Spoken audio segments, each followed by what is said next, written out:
জেদ করবেন না, প্লিজ দয়া করে জেদ করবেন না। আজকে আপনাদের সিদ্ধান্তের উপরে কিন্তু তিতলির পুরো জীবনটা নির্ভর করছে। তিতলির এখন পুরো লাইফটা পড়ে আছে ওর সামনে।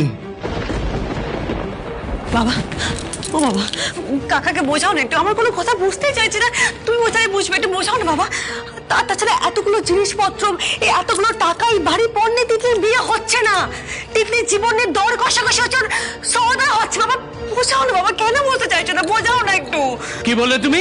পণ? আমরা পণ নিয়েছি? আমাদের এত লোভী মনে করতে পারলে তুমি? মনে করলে এই বিয়েটা আমরা পণের জন্য দিয়েছি? কখনোই নয়। হ্যাঁ দিচ্ছেন, পণের জন্যই আপনারা বিয়েটা দিচ্ছেন। তা না হলে এতগুলো টাকা পয়সায় বাড়ি কেন দিচ্ছেন বলতে পারেন? বিয়েতে স্বেচ্ছায় ওনারা এই জিনিসপত্র দিতে চাইছেন। আর একটা কথা শুনে রাখো, আমরা এতটা ভিখারি নই যে হাত পেতে কয়েকটা জিনিসের লোভে দোরগোড়ায় দাঁড়িয়ে থাকবো। মিথ্যে কথা। আপনারা যে বাড়িটা চাননি, আর আপনারাই তো আমার জ্যাঠানকে, আমার বাবাকে বাধ্য করেছেন আপনার ছেলের নামে এই বাড়িটা লিখিয়ে দিতে। ভাই ছেলে, তোর নাক টিপলে দুধ বেরোয়, তুই তরপর করে এত কথা বলছিস কেন রে? হ্যাঁ, এটা বড়দের ব্যাপার, বড়দের বুঝে নিতে দে। চুপ কর তুই। এর আগে তো আমাদের কথায় সুর মেলাতেন, এখন এসব জিনিস দিতে পারবেন না। আগে তো বলেননি। আগে জানলে আমরা দুইবার ভাবতাম এই চিপ্পুস কঞ্জুস পরিবারের সাথে কখনোই বিয়ে দিতাম না। শুনুন, মুখ সামনে কথা বলুন। আপনি তখন থেকে বাজে কথা বলে আছেন। না না, আমি আপনাদের কাছে হাত জোর করছি, আপনারা দয়া করে মাথা গরম করবেন না, একটু শান্ত হন। আপনাদের পরিবারের লোকেরা এইভাবে সবার সামনে আমাদের যা ইচ্ছা বলে যাচ্ছে, আমরা চুপ করে শান্ত হয়ে সবকিছু সহ্য করবো? সে যে যাই বলুক, আপনাদের তো আমার সাথে কথা হয়েছে, বলুন। আমি বলছি, বিয়েতে যা দেবো বলে কথা দিয়েছি সব দেবো, আমি সব ব্যবস্থা করে রেখেছি। আপনার কথা শুনে তো মনে হচ্ছে আমরা সবকিছু জিনিসপত্র আপনার কাছ থেকে কেড়ে নিচ্ছি। না না, আপনারা তো কিছু চাননি, আমরা স্বেচ্ছায় দিয়েছি। আপনারা এই বিয়েতে না করবেন না। তুমি কি করছো এটা? কেন ওদের হাতে হ্যাঁ মিলাচ্ছ? কেন মাথা ব্যথা করছো তুমি? তোমার কি মাথাটা খারাপ হয়ে গেছে? বিয়ে দাঁড়াও, বিয়ে হবে না। এক্ষুনি বলো এদেরকে চলে যেতে বলো। না, এই বিয়েটা হবে আরোহী। আমরা যেইভাবে ঠিক করেছিলাম সেইভাবেই হবে।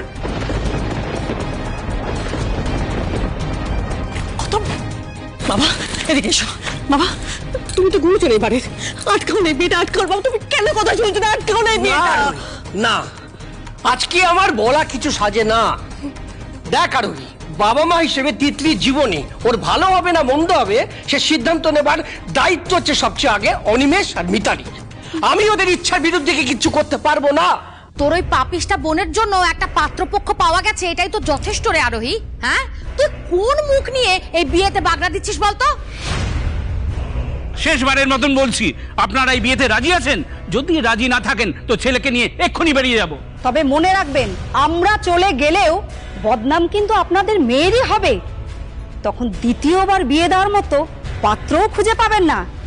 আর সারা জীবন কুমারী মা হয়ে ওই বাচ্চা কাকে নিয়ে এই বাপের বাড়িতেই বসিয়ে রাখতে হবে মেয়েকে।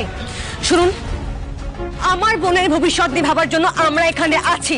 আপনাদের ভাবতে আপনার যান এখান থেকে, যান। এই বিয়ে আপনারা যান, যান। আর তাছাড়া তিতলির বিয়ে হয়ে ও যদি আপনাদের বাড়িতে যেত, তাহলে আপনাদের এই চাহিদা, আপনাদের লোভ দেখে খুব ভালো করে বোঝা যাচ্ছে তিতলির কি অবস্থা হতো তখন। আমি হাত জোর করে রিকোয়েস্ট করছি, আপনারা প্লিজ এখান থেকে এই মুহূর্তে যান, দয়া করে প্লিজ যান। না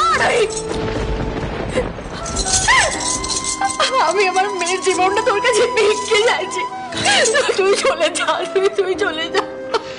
এই বিয়েটা না হলে আমাকে আর তোর কাকিকে গলায় দড়ি দিয়ে মরতে হবে। তুমি কি? তুই চলে যা রোহি, দয়া করে চলে যা।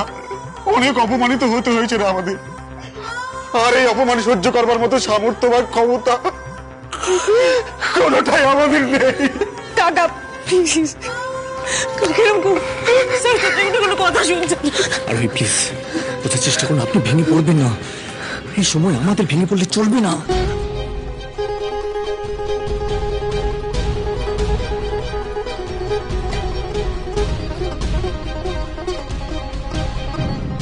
তোমার যখন বলছো আমরা চলে যাবো এখান থেকে, কিন্তু তাও তোমাকে বলতে বাধ্য হচ্ছি কাকা, তুমি অন্যায় করছো তিতলির সাথে। তিতলিকে এত বড় শাস্তি দেওয়ার কোনো দরকার ছিল না, এটা উচিত হয়নি তোমার। চলুন মিস্টার চৌধুরী। না দিদিয়া, দিদিয়া প্লিজ তোরা যাস না দিদিয়া। এই একদম চুপ, আর একটা কথা বলবি না। ভাই এদিকে কান্দাকাটি করিস, এদিকে আমার কথা শুনে, এদিকে কেন কান্দাকাটি করছিস তুই? সহ্য ভাই, আমি ঠিক টাইমে এবার চলে আসবো। তুই যা করে সময় নষ্ট কর, বিয়েটা হতে দেওয়া যাবে না, ঠিক আছে? সময় নষ্ট কর, যা করে সময় নষ্ট কর। মিস্টার চৌধুরী, চলুন আমরা যাই। যাক বাবা, আপদ বিদেয় হলো। আমি কি করবো কিছু বুঝতেই পারছি না। আমার বোনের জীবনটা নিয়ে সবাই মিলে চিলিমিলি খেলছে, আমি দিদি হয়ে কিছু করতে পারছি না মিস্টার চৌধুরী। আমি আমার বাড়ির লোককে কিছু বোঝাতে পারছি না, কিছু বুঝতেই চাইছে না ওরা। আমি কি করবো এখন? আমার প্যানিক হচ্ছে, আমি কি করবো বলুন না, আমি কি করবো? আমি কি করে শান্ত হবো মিস্টার চৌধুরী? আপনি তো ভেঙে পড়ার মতন মেয়ে নন আরোহী। এর আগেও আমি অনেক বিপদের মুখে পড়েছিলাম, অনেক লড়াই লড়েছিলাম, যেখানে আমি হার মেনে নিয়েছিলাম। আমি হাল ছেড়ে দিয়েছিলাম, কিন্তু আপনি সেটা করেননি। আর আজকে তো সেটা করার দিন নয়। আজকে লড়াইটা আরো অনেক বড় আরোহী। আমাদেরকে যে করেই হোক এই বিয়েটা আটকাতেই হবে, কিন্তু তার আগে আমাদেরকে প্রমাণ করতে হবে তিতলি আদৌ প্রেগনেন্ট নয়। আরোহী, আই এম শিওর আমার ভাই এই কাজটা করেনি, ও করতে পারে না এটা। আপনি একটা জিনিস লক্ষ্য করেছেন, শান্তি মণ্ডল কিন্তু এই বিয়েটার জন্য খুব তাড়া দিচ্ছিল। উনি চাইছিলেন যাতে ভালোয় ভালোয় কোনো রকম ভাবে বিয়েটা তাড়াতাড়ি হয়ে যায়। আচ্ছা, এই বিয়েটা হয়ে গেলে শান্তি মণ্ডলের কি লাভ বলুন তো? ঠিক বলেছেন মিস্টার রয় চৌধুরী, কোথাও একটা গন্ডগোল তো ডেফিনেটলি আছে। আমার না মনে হয় ওই যে ডাক্তার যে তিতলিকে প্রেগনেন্ট বলেছিল, তাকে একবার ইমিডিয়েটলি যোগাযোগ করতে হবে। কিন্তু তাতেও তো বিপদ আছে মিস্টার রয় চৌধুরী। কি বিপদ? তিতলির বিয়ে লগ্ন পড়ে গেছে।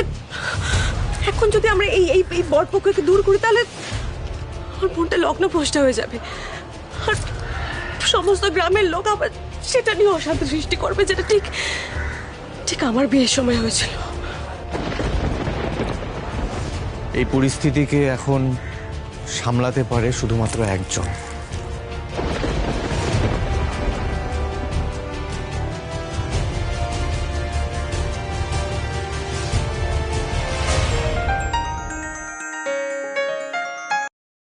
হ্যাঁ দা ভাই বল। রমি, তোকে এক্ষুনি ধনেশগঞ্জে আসতে হবে। কেন, কি হয়েছে ধনেশগঞ্জে কেন? সব ঠিক আছে তো? মানে তিতলি ঠিক আছে তো? কি রে? হ্যাঁ বল, তুই এখন রমিকে ধনেশগঞ্জে ডাকছিস কেন? অমনি, এই বিয়েটা আটকে তিতলিকে বাঁচানোর জন্য রমিকে এখানে আসতে হবে। এখন তিতলির জীবনে একটা বড় সর্বনাশ হতে চলেছে, একমাত্র রমিতই পারে এটা আটকাতে। আর তাছাড়া তিতলি তো রমিতকে ভালোবেসে বিয়েটা করেছিল। এখন তো রমিতের এটা কর্তব্য। সরি অনি, আমার ছেলের ওই মেয়েটার প্রতি কোনো কর্তব্য নেই। কেন নেই বিদিশা? অফকোর্স আছে। ওরা তো ঠিক কথাই বলেছে। আজকে তিতলির সঙ্গে যা হচ্ছে তার কিছু দায়িত্ব আমাদের রোহিতের তো রয়েছেই। हाँ दीदी, रोमित को तो जरूर धनेशगंज जाना चाहिए। অনি তো बिल्कुल सही বলছে, उसको मत रोको। বিদিশা, আমার কথাটা শোনো। একটা প্রায়শ্চিত্ত করবার সুযোগ পেয়েছে ও। প্লিজ শোনো আমার কথা। আমি এই বিয়েটা কিছুতেই হতে দেব না। কেন হতে দেবে না? তুমি তো নিজেই বলেছিলে যে তুমি তিতলির কোনো ক্ষতি হতে দেবে না, তুমি ওকে সব রকম ভাবে সাহায্য করবে, তোমার প্রতিশ্রুতি। সেটার কি হলো? সেটা কেন ভুলে যাচ্ছ? কামান শিবানী, হ্যাঁ আমি বলেছিলাম, আমি কথা দিয়েছিলাম হেল্প করবো, অফকোর্স হেল্প করবো, কিন্তু তার মানে এই নয় যে আমার নিজের ছেলেটাকে ওর সঙ্গে বিয়ে দিয়ে ওর জীবনটা বলে দেবো। আই এম সরি, আমি সেটা বলিনি। প্লিজ প্লিজ মামুনি, মামুনি, এই বিয়েটা দিতে গিয়ে এই বাড়ির লোকেরা ঘর বাড়ি হারাতে বসেছে। প্লিজ বোঝার চেষ্টা করো। পাত্রপক্ষকে পণ দিতে গিয়ে ওরা নিঃস্ব হয়ে যাবে মামুনি। রমিতি পারে একমাত্র এই বাড়ির লোক এই পরিবারকে বাঁচাতে। ট্রাই টু আন্ডারস্ট্যান্ড মামুনি, please. Okay Oni, okay, if it is so, ওদের থাকার ব্যবস্থা আমি নিজে টাকা দিয়ে করব, আর অনেক বেটার ব্যবস্থা করব। আর সেরকম হলে ওরা আমাদের বাড়িতে এসে থাকবে। বাট এই প্রবলেমের সলিউশন আমার ছেলের বিয়ে দেওয়া নয়। Got my point? বেশ বেশ, কিন্তু আমি রমিতের সিদ্ধান্তটা রমিতের মুখ থেকেই শুনতে চাই। তুমি একবার রমিতকে ফোনটা দাও মামা। আই এম সরি অনি, তোমার যা কথা বলা তুমি আমার। বিদিশা, ফোনটা দাও রমিতকে। অনি, তোমার যা। বিদিশা, রমিতকে ফোনটা দাও। শিবানী, তুমি কেন? আমি তোমার কোনো কথা বুঝতে চাই না। আমাদের সবার এখন রমিতের কথা শোনা দরকার। তুমি ফোনটা রমিতকে এই মুহূর্তে দেবে। ওকে ফাইন, টেক ইট নাও। কথা বলো দাদা ভাই, কথা বলো। হ্যাঁ দা ভাই বল, আমি শুনছি। তুই কি চাস ভাই?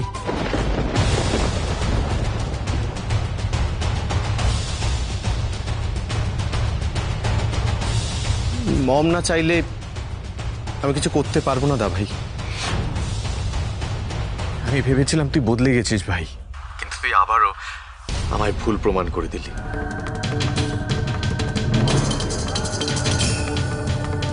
রমিত রাজি হলো না।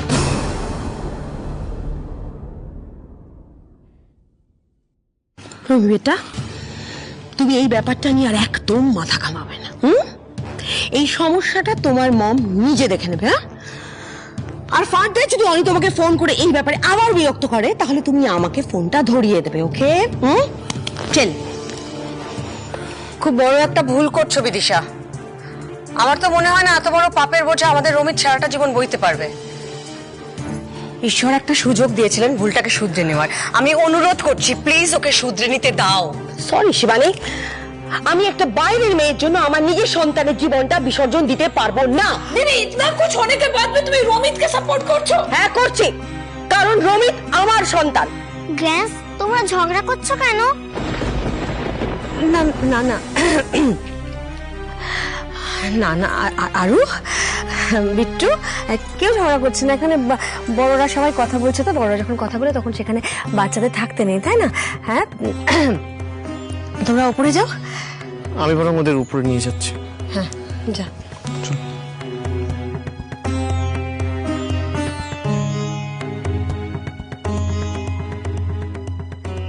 মিস রয়চৌধুরী, আমাদের হাতে বেশি সময় নেই। এবার ওই ডাক্তারকে যেভাবেই হোক বিয়ের মণ্ডপ এনে সবার সামনে সত্যিটা বলাতেই হবে।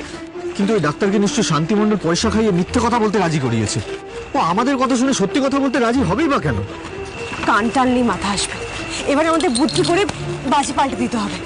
এক সেকেন্ড দাঁড়ান। কাকে ফোন করছেন? মানিকের সাগরে রঘুকে। ওর নাম্বার আপনার কাছে আছে? হ্যাঁ, একই গ্রামে থাকবে না নাম্বার। এক সেকেন্ড দাঁড়ান।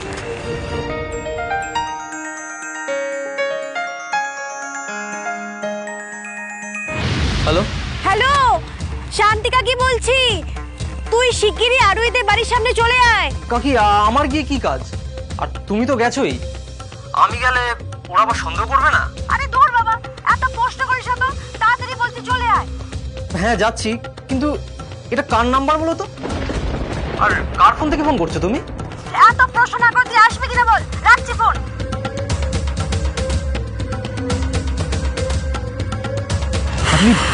আপনি ওকে ডাকলেন কেন এখানে?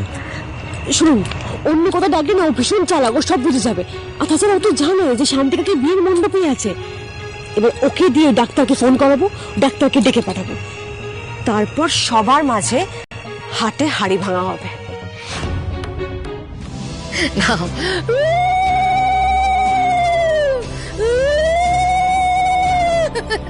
জলটা দাও। ঠাকুরমশাই, এই বিয়েটা শর্টকাটে সারুন, বেশি সময় নেবেন না, ঠিক আছে? এই না, ধরো ধরো। মিতালি, তুমি এখন এখানে দাঁড়িয়ে আছো, যাও তিতলিকে নিয়ে এসো। আরে লগ্ন বয়ে যাচ্ছে, তুমি তাড়াতাড়ি যাও।